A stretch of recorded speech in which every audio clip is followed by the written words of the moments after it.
नमस्कार, मैं संजय कुमार। आप देख रहे हैं आज का भारत लाइव न्यूज। दोस्तों, विजय सिन्हा के एक्शन से राजस्व विभाग में हड़कंप मचा हुआ है। आपने देखा होगा या नहीं देखा होगा, विजय सिन्हा एक सीईओ को ऐसे बुरी तरह डांट रहे हैं, बोल रहे हैं कि मैं खड़े खड़े यहाँ सस्पेंड कर दूंगा। एक व्यक्ति ने एक सीईओ के खिलाफ कंप्लेन किया था। मैं 100% तो नहीं कर सकता, कोई 1-2%, मुश्किल से 1-2% कोई ऐसा सीईओ या कोई ऐसा कर्मचारी ईमानदार होगा, लेकिन बिहार से बाहर भी पूरे देश में और खासकर बिहार में तो बड़ी तेजस्वी लोग हैं।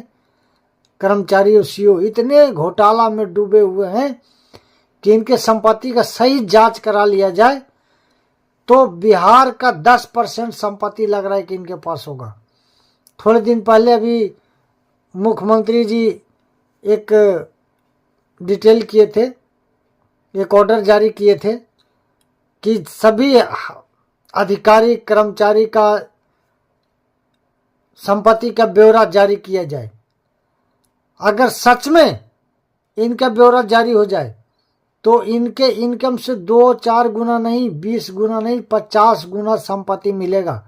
एक कर्मचारी अधिकारी, खास करके जो ब्लॉक वाले अधिकारी, सीईओ वगैरह, इनके पास तो अथाह संपत्ति है। इतने इन्होंने लूट मचा रखा है, कोई ढाका छिपा नहीं है। सरेआम पैसा मांगते हैं बिना शर्म लिहाज के। इन्होंने तो अभी एक और सिंडिकेट चला रखा है, शायद बहुत लोग जानते हैं, बहुत लोग नहीं जानते हैं। कोई जमीन बेचता है तो भूमाफिया से मिलके ये उसका डिटेल भूमाफिया को देते हैं और फिर उससे घर वालों से संपर्क करते हैं।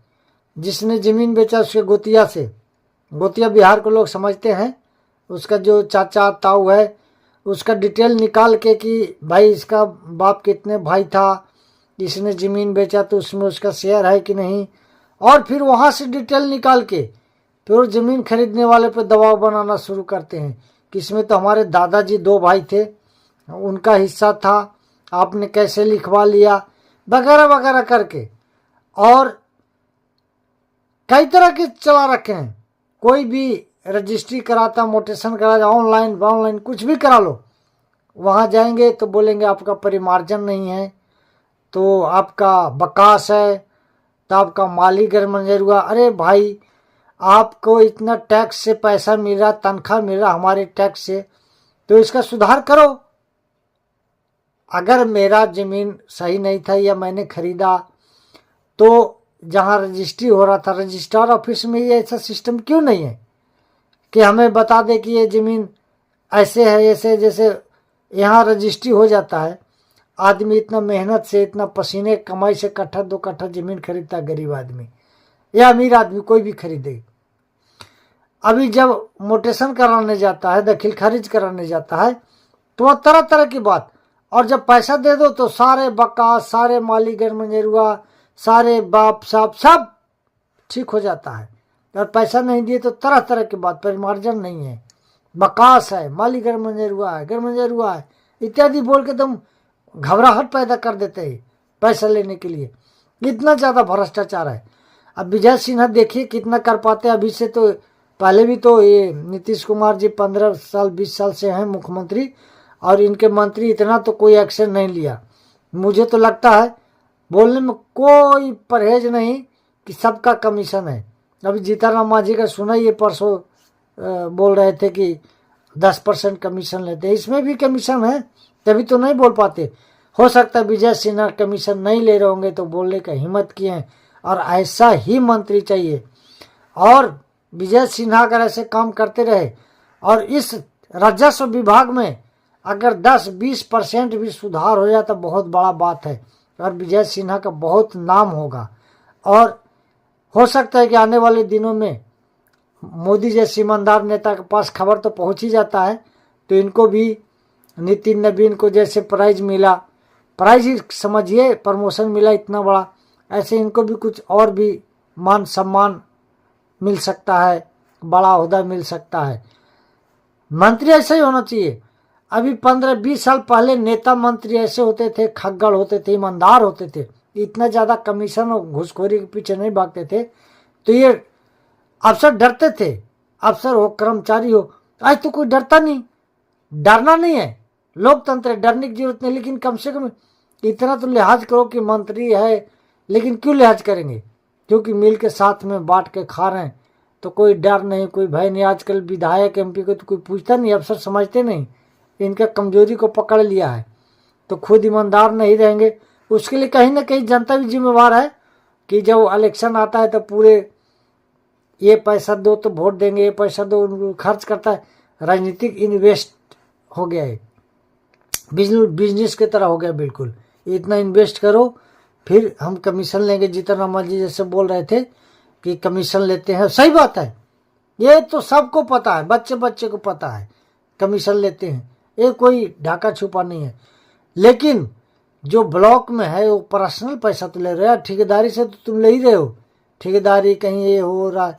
लेकिन जो मोटेशन कराने जाते हैं, जो वो कराने जाते, कुछ काम कराने, ब्लॉक में कुछ भी कराने जाइए, बिना पैसा कोई काम ही नहीं होता। तो अभी एक उड़ीसा में आज ही पकड़ा गया है 75 लाख कैश बिल्कुल घर में, एक तहसीलदार के घर में। एक तहसीलदार की बताओ इतनी औकात होगी, 75 लाख कैश कमा, कितने तनख्वाह उसकी? 75 लाख कैश तो मिला है, उसने कहाँ कहाँ कितना कितना जमीन खरीद रखा होगा, उसके यहाँ कितने गहने मिले हैं, कम से कम 50 लाख के गहने मिले हैं, 75 लाख कैश मिले हैं। जिसके पास 75 लाख कैश होगा तो कितने प्लॉट कहाँ कहाँ खरीदा होगा। अभी बिहार के जो बड़े बड़े अधिकारी उनके बारे में सुनता हूँ कि ये बिहार में जमीन नहीं खरीद रहे अभी। क्यों? क्योंकि अड़ोसी पड़ोसी से डरते हैं कि पता लग जाएगा तो ये कहीं बता देंगे, कंप्लेंट कर देंगे। ये यूपी में गोरखपुर, बनारस, कहीं सिलीगुड़ी, कहीं कलकत्ता, और ज़्यादा पैसा हो गया तो नोएडा, ग्रेटर नोएडा, दिल्ली में खरीद रहे जमीन। इनके पास इतने संपत्ति हैं भ्रष्टाचार के, ये तनख्वाह कम लेते हैं, भ्रष्टाचार से तनख्वाह ज़्यादा कमाते, 10 गुना ज़्यादा कमाते हैं। इस पे सरकार को एक्शन लेने की सख्त ज़रूरत है। और अगर जितना एक्शन लेंगे इन पे, कोई भी किसी विभाग में हो, तो उतना ही सरकार का नाम होगा। लेकिन एक्शन आप तभी ले पाएंगे श्रीमान जब आप खुद ईमानदार होंगे, कमीशन नहीं खाएंगे। अगर खुद कमीशन खाएंगे और बेईमानी करेंगे तो आप किसी अफसर पे, किसी कर्मचारी पे एक्शन नहीं ले पाएंगे, क्योंकि आप भी उसमें इन्वॉल्व हैं।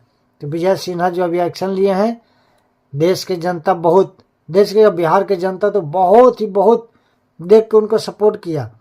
ये इनका एक बहुत बड़ा लॉबी है, CO साहब का संघ, कोई भी अफसर भी हो, संघ है सबका एक अलग अलग।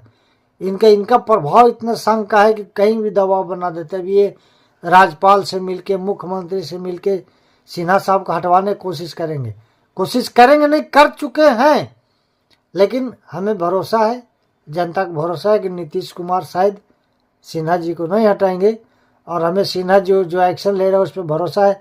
उन्होंने एक लाइव सिटीज के हैं, मैं नाम भूल रहा हूँ, पत्रकार हैं, अच्छे व्यक्ति, लाइव सिटीज के, उन्होंने न्यूज़ बता रहे थे कि मैं ट्वीट किया था, तो विजय सिन्हा जवाब दे रहे थे कि गया वाला हो चाहे बेगूसराय वाला हो, कोई भी 2-3 का इन्होंने टैग किया था CO का, तो कोई नहीं बचेगा। हाँ, ज्ञानेश्वर नाम है उनका। तो ज्ञानेश्वर जी बता रहे थे कि विजय सिन्हा हमारे ट्वीट को टैग किए हैं। तो होना चाहिए, इतना ही ईमानदार सरकार होना चाहिए। सरकार किसी का हो, ईमानदारी से काम होगा, जनता को लाभ होगा, जनता को परेशानी नहीं होगी। लाभ से ज़्यादा तो परेशानी है। एक मोटेशन कराने के लिए 4-4, 5-5 साल लग जाते। कन्हैया भेलारी है, वो भी बड़े यूट्यूबर है, पहले पत्रकार थे, भी यूट्यूब चलाते हैं, जनस्वराज। तो वो भी बोल रहे थे कि मैं खुद मोटेशन कराने गया तो मुझे 2 साल लग गया, तो काम जनता को क्या होता होगा। और मैं तो कोई इतना बड़ा यूट्यूबर नहीं, मैं छोटा छोटा ऐसे चला रहा हूँ, मेरा खुद के 2 साल से मोटेशन नहीं हुआ है। मैं अपना दर्द इसीलिए नहीं बता रहा हूँ, ये रियल में है कि काम बिल्कुल इतना, जब तक मोटा पैसा नहीं देंगे आप, तब तक आपका काम नहीं होगा, चाहे कोई भी विभाग हो। ये हाल हो रखा है अभी। आज के वीडियो में इतना ही। अगर वीडियो आपको अच्छा लगे तो शेयर कीजिए, शेयर कीजिएगा तो लोगों को जागरूकता मिलेगा। और भ्रष्टाचार में हम खुद भी थोड़ा सा बढ़ावा देते हैं। क्यों बढ़ावा देते हैं? अपना काम जल्दी से जल्दी कराने के लिए हम घूस दे देते हैं। कॉल नहीं आता है, पहले इंदिरा आवास बोला जाता था, अभी प्रधानमंत्री आवास योजना। हम अपने जल्दीबाजी के चक्कर में कि हमारा जल्दी आ जाएगा, अरे आज नहीं तो कल नंबर आएगा, लेकिन नहीं, 10,000 20,000 बढ़ के उसका आ रहा 10,000 तो 20,000 ले लो मुझसे, 50,000 ले लो, इतने ले लो, मेरे को पहले दे दो। इससे उनको, ये तो इतने नमूने हैं घुसखोर, इतने बेशरम है कि शौचालय का पैसा खा गए। ये सबको पता है, मोदी जी को भी पता होगा। जब मोदी जी का वो शौचालय आया था तो उसमें 12,000 था, उसमें 2,000 खा जा रहे थे। बोला 2,000 दे दो पहले, तब तुम्हारा शौचालय का पैसा डाल देता हूँ। इतना भ्रष्टाचार। जीविका दीदी वाला में भी 2,000 एक 2,000 खा गए पैसा। तो इनका भ्रष्टाचार को कोई अंत ही नहीं है। सरकार डाल डाल पर तो भ्रष्टाचार पात पात पे है।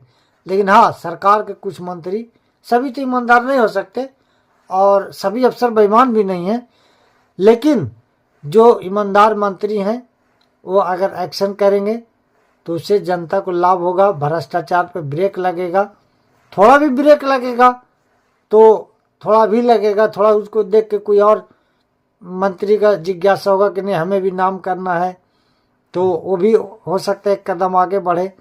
लेकिन एक एक स्टेप तो बढ़ो, और उल्टा जाते जा रहे हैं एक दूसरे को। अरे वो तो वहाँ होटल खरीद लिया, वो वहाँ बीज खरीद लिया पूरा समंदर के बीच में, हम भी खरीद लेंगे सिंगापुर में ज़मीन। ऐसे होड़ लगा हुआ है नेताओं में, अधिकारियों में। लूटो लूटो, लूटते जाओ, खरीदते जाओ। विदेशों में ज़मीन खरीद लेंगे हम, पूरा टापू खरीद लेंगे समंदर का। ऐसे इनका माइंड सेट हो गया है। अरे मरे हुए तो लेके जाओगे यार, कोई लेके नहीं जाता। थोड़ा अच्छा काम कर लो, अच्छा नाम हो जाएगा। पुराने नेता कितने आपने कितने अनुग्रह नारायण सिंह को देखा होगा, का जगह जगह कॉलेज और यूनिवर्सिटी बने हुए, उनके नाम से टैग लगा हुआ है। लेके नहीं गए, लेकिन उनका भी अभी तक नाम अमर है। ऐसे कई नेता है, तो हम उनको जानते इसलिए बता रहे हैं। बहुत सारे ऐसे नेता हैं, हर जाति में, हर उसमें है, कोई एक जाति का नहीं है। कोई अच्छा जमीन नहीं दिया तो कर्पूरी ठाकुर साहब जैसे मुख्यमंत्री बने तो कितने अच्छे काम कर गए, अमर हो गए, अभी उनको भारत रत्न में मिला है। तो ऐसे बहुत सारे नेता, लोहिया हैं, जयप्रकाश हैं, सब इतना अमर ही हैं, इनके इतिहास में नाम है। लोग हमेशा लेते रहते हैं, न्यूज हो या कोई पत्रकार हो, या इनके नाम से कितनी किताबें बने हुए। कुछ ऐसा काम करो कि नाम हो जाए। ये धन दौलत लूट खसोट का पैसा सब यहीं रह जाएगा। ये भू माफिया, खनन माफिया, इन पे ब्रेक लगाइए। ये मैं ज़्यादातर नेताओं के लिए बोल रहा हूँ। नेता अगर ईमानदार होगा तो ये कर्मचारी और अधिकारी का हिम्मत नहीं कि इतना भ्रष्टाचार कर पाए। होगा भ्रष्टाचार, थोड़ा बहुत होगा, लेकिन इतना खुलेआम नहीं हो सकता है जब तक ये मंत्री और नेता नहीं मिले होंगे। आज के वीडियो में इतना ही। अगर आपको मेरा वीडियो अच्छा लगे तो लाइक कीजिए, शेयर कीजिए, सब्सक्राइब कीजिए। नमस्कार, धन्यवाद।